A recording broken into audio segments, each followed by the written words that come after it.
Selamat mengikuti pembelajaran kimia tentang hidrolisis garam. Hidrolisis garam merupakan proses bereaksinya ion dari sisa asam lemah atau sisa asam basa lemah dengan air. Garam itu adalah ketika sisa dari suatu basa bergabung dengan sisa dari suatu asam. Contoh garam adalah NaCl. Nah, kenapa NaCl disebut dengan garam? Karena NaCl itu kan dibentuk dari NaOH dan HCl, di mana Na itu merupakan sisa basa dan Cl- itu merupakan sisa asam. Kemudian CH3COONA itu juga garam. Kenapa? Karena dia dibentuk dari CH3COOH dan NaOH. CH3CO- itu merupakan sisa asam, sedangkan Na+ merupakan sisa basa. Begitu juga dengan NH4Cl, itu juga dikatakan garam. Kenapa? Karena dia dibentuk dari basa NH4OH dan asamnya HCl. NH4+ itu merupakan sisa basa, sedangkan Cl- itu merupakan sisa asam. Kemudian, kalau larutan NaCl, kemudian larutan CH3COONA, dan larutan garam NH4Cl, kita ukur pH-nya. Apakah pH-nya sama? Nah, ternyata larutan NaCl itu pH-nya sama dengan 7 atau netral. Sedangkan larutan CH3COONA apakah juga netral? Ternyata tidak. Larutan CH3COONA itu memiliki pH di atas 7. Dengan kata lain, larutan CH3COONA bersifat basa. Sedangkan larutan NH4Cl, itu kalau kita ukur pH-nya, ternyata pH-nya akan kurang dari 7. Artinya, larutan NH4Cl bersifat asam. Nah, sekarang yang jadi pertanyaan adalah, mengapa pH dari ketiga larutan tersebut berbeda-beda? Perbedaan pH dari ketiga larutan tersebut itu dikarenakan adanya proses yang disebut dengan hidrolisis. Nah, apa arti hidrolisis? Hidrolisis adalah bereaksinya ion dari sisa asam lemah atau sisa basa lemah dengan air. Jadi, hidrolisis hanya terjadi kalau ada ion dari sisa asam lemah atau ion dari sisa basa lemah. Nah, sekarang kenapa larutan NaCl itu pH-nya 7? Ingat, NaCl jika dilarutkan dalam air akan mengion sempurna membentuk ion Na+ dan ion Cl-. Nah, ion Na+ itu merupakan sisa dari basa kuat, sedangkan ion Cl- merupakan sisa dari asam kuat. Nah, artinya dua-duanya kuat. Maka artinya garam NaCl tidak mengalami hidrolisis. Karena tadi syaratnya hidrolisis adalah bereaksinya ion dari sisa asam lemah atau sisa basa lemah. Makanya karena dua-duanya tidak bereaksi, baik Na+ atau Cl- tidak bereaksi, sehingga dipastikan pH-nya itu netral. Kemudian yang kedua, kenapa larutan CH3COONA bersifat basa? Nah, ingat CH3COONA itu kan kalau dimasukkan dalam air akan terurai membentuk ion CH3CO- dan ion Na+. Nah, CH3CO- itu merupakan sisa dari asam lemah. Maka artinya dia bisa mengalami hidrolisis. Artinya CH3CO- bisa bereaksi dengan air. Nah, kalau direaksikan akan membentuk reaksi keseimbangan, membentuk CH3COOH dan melepaskan ion OH-. Sedangkan Na+ karena merupakan sisa dari basa kuat, maka dia tidak bisa bereaksi dengan air. Nah, lihat, pada proses reaksi hidrolisis antara CH3CO- dengan air, akan dihasilkan ion OH-. Nah, karena ada ion OH- inilah, maka larutan CH3CONA akan bersifat basa. Jadi jelas ya, kenapa CH3CONA bersifat basa. Karena ketika dilarutkan dalam air, ion dari sisa asam lemahnya itu akan bereaksi dengan air dan melepaskan ion OH-. Kemudian garam yang ketiga yaitu garam NH4Cl. Kenapa larutan garam NH4Cl bersifat asam? Nah, NH4Cl itu akan mengion sempurna membentuk NH4+ ditambah Cl-. Nah, NH4+ itu kan merupakan ion dari basa lemah. Maka NH4+ bisa mengalami hidrolisis, artinya bereaksi dengan H2O. Akan membentuk reaksinya NH3 dan melepaskan H3O+. Atau bisa juga reaksinya NH4+ ditambah H2O bereaksi membentuk NH4OH ditambah dengan H+. Artinya kedua reaksi tersebut menghasilkan kalau nggak H3O+, ya ion H+. Nah, ion H3O+ ataupun ion H+, ini yang membuat larutan menjadi asam. Ya. Maka larutan NH4Cl itu bersifat asam.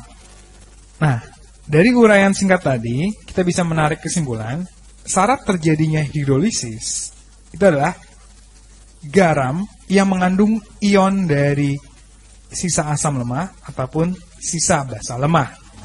Jadi kalau nggak ada yang lemah, maka proses hidrolisis tidak akan terjadi, sehingga garam tersebut akan bersifat netral.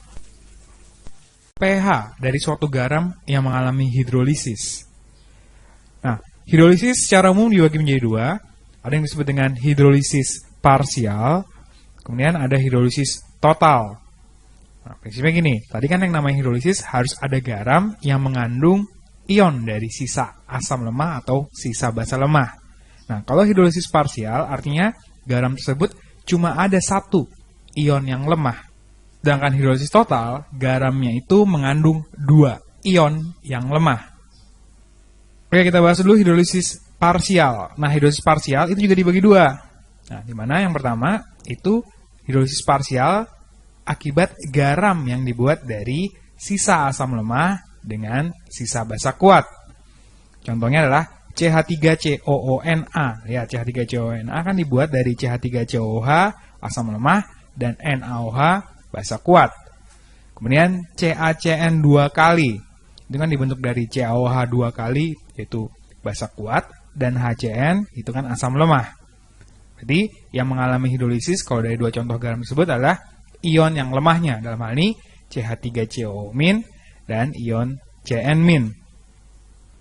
Nah, kalau kita notasikan, suatu garam yang dibentuk dari sisa asam lemah dan sisa basa kuat, katakanlah garam tersebut adalah garam MX, di mana garam MX ini dilarutkan dalam air akan terionisasi sempurna membentuk M+ dan X-.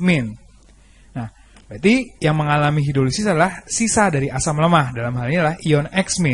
Sehingga ion X- akan bereaksi dengan H2O, membentuk HX dan melepaskan OH-. Nah, karena melepaskan OH-, maka garam yang dibentuk dari sisa asam lemah dan sisa basa kuat pasti bersifat basa. Di mana konsentrasi OH-nya itu bisa kita cari dengan cara konsentrasi OH- sama dengan akar dari ketetapan hidrolisis dikalikan dengan konsentrasi X-. Kenapa konsentrasi X-? Karena X- inilah yang mengalami hidrolisis. Nah, sekarang muncul ketetapan hidrolisis. Apa sih ketetapan hidrolisis? Ternyata ketetapan hidrolisis adalah nilai perbandingan antara ketetapan ionisasi air atau KW dibagi dengan tetapan asam dari suatu asam lemah. Hingga konsentrasi OH- itu bisa kita cari dengan cara akar dari KW per Ka dikali dengan konsentrasi X-. Kemudian, hidrolisis parsial yang kedua adalah hidrolisis dari garam yang dibuat dari sisa basa lemah dengan sisa asam kuat. Contohnya adalah NH4Cl. Garam NH4Cl ini dibentuk dari NH4OH yang merupakan basa lemah dan HCl yang merupakan asam kuat. Nah, kalau misalkan garam yang dibentuk dari sisa asam lemah dan sisa asam kuat itu dinotasikan sebagai Ly, maka garam Ly di dalam air akan terionisasi sempurna membentuk L+ ditambah Y-. Nah, dalam hal ini ion L+ yang akan mengalami hidrolisis. Kenapa? Karena ion L+ ini adalah sisa basa lemahnya.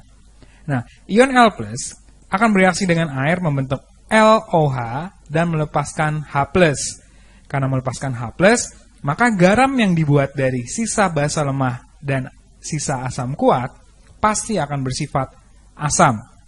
Di mana besarnya konsentrasi H+ itu sama dengan akar dari ketetapan hidrolisis dikalikan ion dari sisa basa lemah, dalam hal ini yaitu ion L+. Di mana besarnya ketetapan hidrolisis itu merupakan perbandingan antara tetapan ionisasi air atau KW dibagi dengan tetapan ionisasi dari basa lemah atau KB. Sehingga konsentrasi H+ bisa kita dapatkan dengan persamaan yaitu akar dari Kw per Kb dikali konsentrasi L+, di mana ion L+ ini merupakan ion dari sisa basa lemah. Sedangkan hidrolisis total itu hidrolisis akibat garam yang dibuat dari sisa asam lemah dan sisa basa lemah. Contohnya adalah CH3COONH4, di mana CH3COO- itu merupakan sisa asam lemah, sedangkan NH4+ itu merupakan sisa basa lemah. Kemudian garam yang kedua adalah NH4CN, di mana NH4+ merupakan sisa basa lemah dan CN- merupakan sisa asam lemah.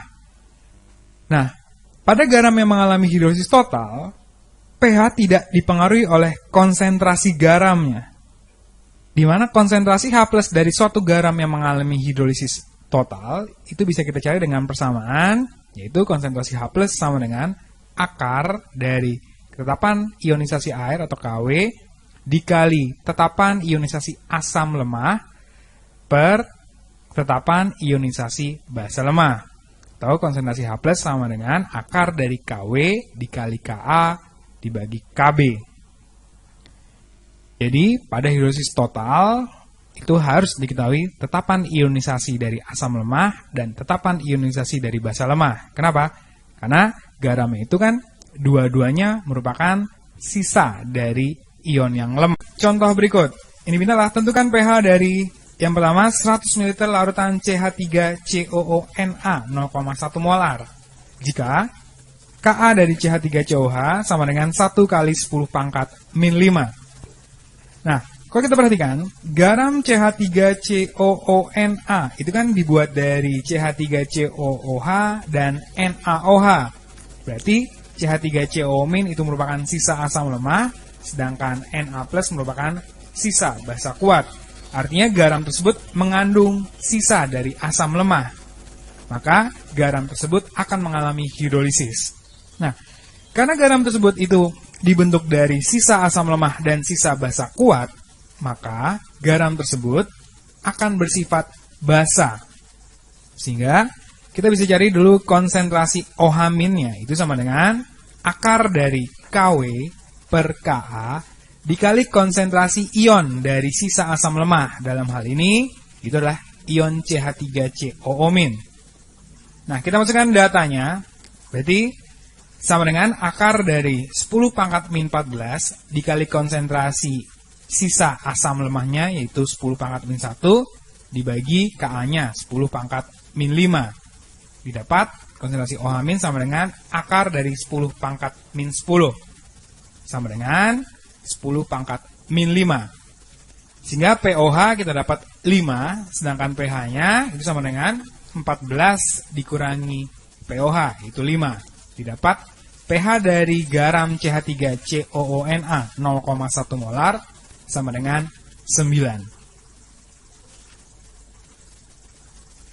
Contoh yang kedua, tentukan pH dari larutan NH4 2 kali SO4 0,1 molar. Jika harga Kb dari NH3 itu sama dengan 2 kali 10 pangkat min 5. Nah, kita lihat. NH4 2 kali SO4 itu kan merupakan suatu garam, di mana garam tersebut dibentuk dari NH4OH dan H2SO4. Maka NH4OH kan merupakan basa lemah, sehingga NH4+ itu merupakan sisa dari basa lemah. Sedangkan H2SO4 merupakan asam kuat, maka SO4 2- merupakan sisa dari asam kuat. Nah, berarti garam ini mengalami hidrolisis. Kenapa? Karena ada sisa dari basa lemah. Nah, garam yang dibentuk dari sisa basa lemah dan sisa asam kuat akan bersifat asam. Sehingga kita bisa cari konsentrasi H+-nya, itu sama dengan akar dari Kw dikali dengan konsentrasi dari ion sisa basa lemah, dalam hal ini NH4+, kemudian dibagi dengan Kb.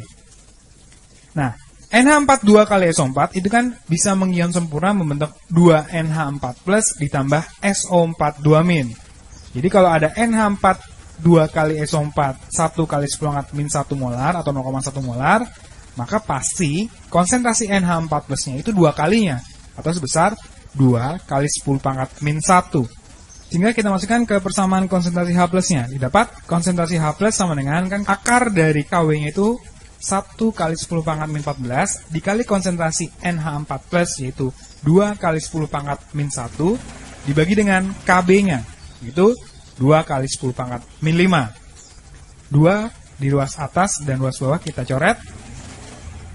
Didapat konsentrasi H plus itu sebesar akar dari 1 kali 10 pangkat min 10. Dapat konsentrasi H plusnya itu sama dengan 1 dikali 10 pangkat min 5. Maka pH dari larutan NH4 2 kali SO4 0,1 molar itu sama dengan 5. Contoh yang ketiga, tentukan pH dari larutan NH4CN 0,01 molar atau 10 pangkat min 2 molar. Jika KB dari NH4OH itu sama dengan 2 kali 10 pangkat min 5, sedangkan Ka dari HCN itu sama dengan 5 kali 10 pangkat min 4. Nah, garam NH4CN itu kan dibentuk dari NH4 plus yang merupakan sisa basa lemah dan ion Cn- yang merupakan sisa asam lemah. Nah, garam tersebut akan mengalami hidrolisis. Tapi hidrolisis adalah hidrolisis total. Kenapa? Karena garam tersebut dibentuk dari 2 ion yang sama-sama lemah, yaitu sisa asam lemah dan sisa basa lemah. Nah, ingat, hidrolisis total, harga pH-nya tidak dipengaruhi oleh konsentrasi garamnya. Jadi, nilai 10 pangkat min 2 molar itu tidak berpengaruh terhadap pH. Karena apa? Karena konsentrasi H plus itu bisa kita cari dengan persamaan akar dari KW dikali Ka dibagi KB. Kalau kita masukkan datanya berarti konsentrasi H plus sama dengan akar dari 10 pangkat min 14 dikali 5 kali 10 pangkat min 4 per 2 kali 10 pangkat min 5. Dapat konsentrasi H plus sama dengan akar 2,5 kali 10 pangkat min 13. Atau bisa kita ubah konsentrasi H plus sama dengan akar dari 25 dikali 10 pangkat min 14. Nah, nilai akar tersebut sama dengan 5 kali 10 pangkat min 7. Nah, kalau konsentrasi H plusnya 5 kali 10 pangkat min 7, maka pH-nya adalah 7 min log 5.